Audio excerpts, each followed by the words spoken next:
किसान भाई का डीएपी के बिना खेती कईल संभव नहीं खे, काहे कि आजकल डीएपी मिलत नहीं खे। किसान लोग के लाइन लगावे के पड़ता, बहुत दिक्कत के सामना करे के पड़ता। किसान भाई आप सोची डीएपी खातिर कितना दिक्कत होता। देश में कभी डीएपी की कमी हो जाए और डीएपी ना मिले तो का डीएपी के अलावा भी कोनो ऑप्शन बा कि डीएपी के जगह पर ऊ खाद के हमनी के प्रयोग कर सकी जा और अपन खेती कर सकी जा।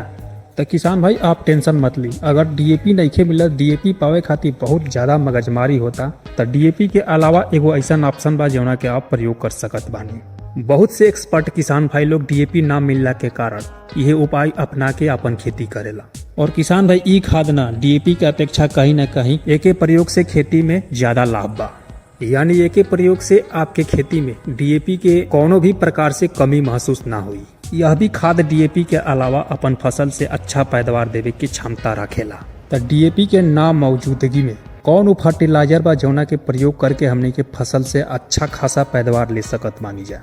तो आज के वीडियो में यही विषय पर हमने के चर्चा कर जी, तो वीडियो के अंत तक जरूर देखी, काहे कि ई वीडियो आप खातिर बहुत ही हेल्पफुल होखे वाला बा। लेकिन किसान भाई वीडियो शुरू करे से पहले आपसे एगो छोटा सा रिक्वेस्ट बा, प्लीज चैनल पर पहला बार बानी तो सबसे पहले वीडियो के लाइक कर दी और साथ ही साथ चैनल के सब्सक्राइब कर बिल्कुल ना भूली, काहे कि आपके छोटा भाई खेती बाड़ी से जुड़ल लेके आवे वाला बा और भी काम के जानकारी वो एकदम आसान भाषा में। तो किसान भाई चलिए आपके ज्यादा समय न लेते हुए बात कल जा, डीएपी के अलावा कौन फर्टिलाइजर बा जौना के हमनी के प्रयोग करके अपन फसल से अच्छा खासा पैदावार ले सकत बानी। डीएपी एगो ब्रांड बन गई बा, बस डीएपी के नाम सुनत ही किसान भाई लोग सोचेला फसल खातिर जन्नत मिल गई।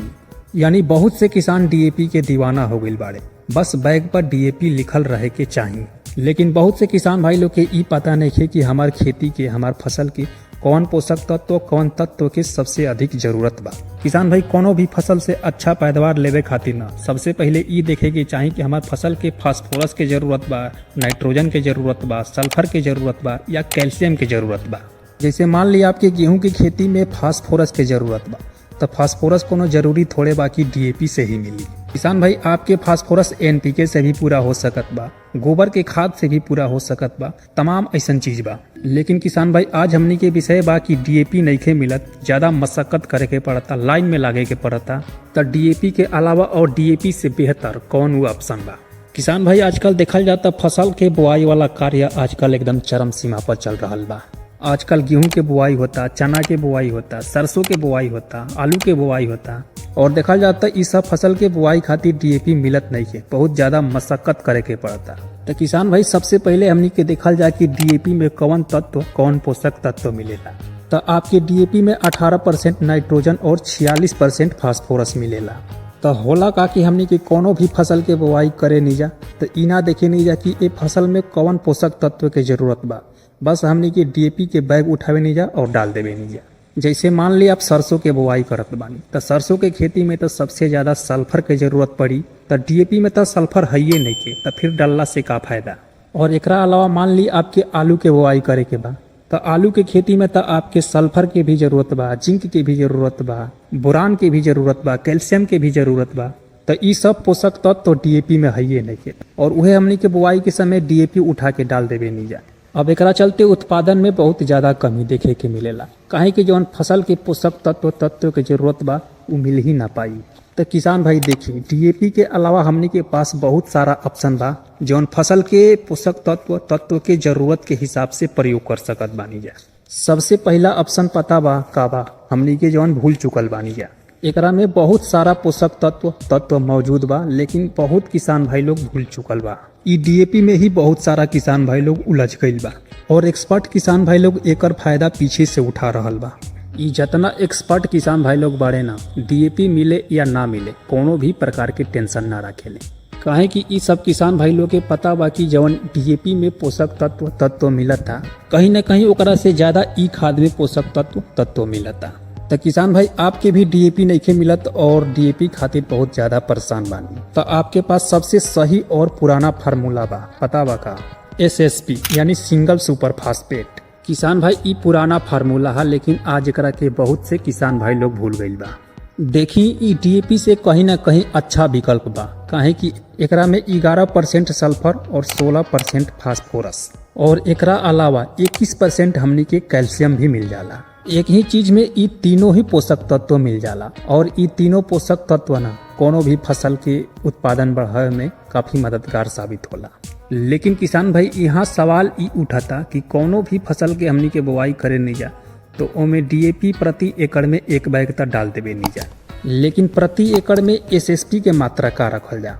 काहे कि आपके डीएपी में 46% फास्फोरस मिलता और सिंगल सुपर फास्फेट में 16% फास्फोरस मिलता। काहे कि ऐसा कॉम्बिनेशन बनावे के बा कि डीएपी से पावरफुल हो। तो डीएपी और एसएसपी में तुलना कल जाए तो सबसे पहले तो आपके एसएसपी में 11% सल्फर मिलता और 21% कैल्शियम मिलता। ई जौन एक्स्ट्रा बा रह गई सल्फर के बाद तो एसएसपी में आपके 16% मिलता। तो मान ली आप डीएपी 1 बैग डालत बानी तो एसएसपी 3 बैग डाली। ये तरह से आपके 48% फास्फोरस हो गई और 30% सल्फर भी हो गई और आपके 63% कैल्शियम भी हो गई।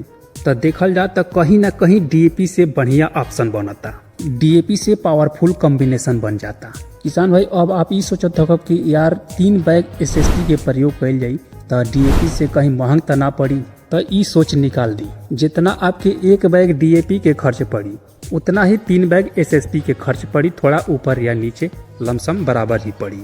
लेकिन एकरा में 11% सल्फर और 21% कैल्शियम आपके फ्री में मिलता जौन डीएपी में ना मिली। और सल्फर के तो तेलहनी फसल में बहुत ज़्यादा जरूरत पड़ेला, जैसे कि आप सरसों वगैरह के बुआई करत बानी तो ओमे सल्फर के बहुत ज़्यादा जरूरत पड़ी। और एकरा अलावा आपके आलू में भी सल्फर की ज़्यादा जरूरत पड़ेला। तो होला का कि ई सब खेती में हमनी के सल्फर के पूर्ति खातिर अलग से देवे के पड़ेला जौन सिंगल सुपर फास्फेट में ही मिल जाई। और एकरा अलावा आलू के फसल में कैल्शियम के सबसे ज़्यादा जरूरत होला जौन किसान भाई लोग अलग से लेके डालेला। एकरा चलते कहीं ना कहीं एक्स्ट्रा पैसा खर्चा हो जाला। तो किसान भाई कुल मिला के देखल जा तो आप खुद देख सकत बानी कि 1 बैग डीएपी में ज़्यादा पोषक तत्व मिलता या 3 बैग सिंगल सुपर फास्फेट में ज़्यादा पोषक तत्व मिलता, वो बराबर रेट में। किसान भाई हमरा हिसाब से तो ई जवन सिंगल सुपर फास्फेट बा ना बढ़िया ऑप्शन बा। लेकिन एक बात रह गई कि डीएपी में हमनी के 18% नाइट्रोजन मिलेला। तो ई मामूली सी बात बा, नाइट्रोजन के पूर्ति खातिर आप यूरिया वगैरह के प्रयोग अलग से कर सकत बानी और यूरिया तो आसानी से मिल भी जाला। तो देखल जा तो कहीं ना कहीं कोनो भी प्रकार से सिंगल सुपर फास्फेट डीएपी से बहुत ही ज्यादा बढ़िया ऑप्शन बा। तो फिर का जरूरत बा डीएपी खातिर इतना परेशानी सहला के सोसाइटी में लाइन लगवाला के, जब हमनी के एसएसपी में डीएपी से ज्यादा तत्व पोषक तत्व मिल जाता तो फिर आप एसएसपी के प्रयोग कर सकत बानी। अंत में रेट के बात कही जाए तो देखी आपके डीएपी सोसाइटी से 1300 के मिलता और आप प्राइवेट दुकान से ले तो फिर आप 1400, 1300, 1600 के भी मिल सकत बा। अब बात कही जाए एसएसपी की तो प्राइवेट दुकान से आप लेत बानी तो खूब आराम से 500 से 600 रुपया में मिल सकत बा।